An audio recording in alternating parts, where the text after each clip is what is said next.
Hi, friends. I hope you're having a great start to your day or evening whenever you're watching this.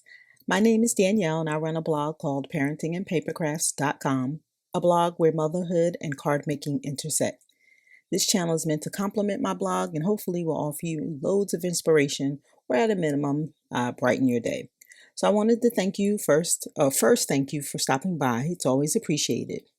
Today's video is a continuation of my video when I first tried gel plates. In that video, I talked about the gel plates, the technique, and showed all of the backgrounds I made with that first attempt.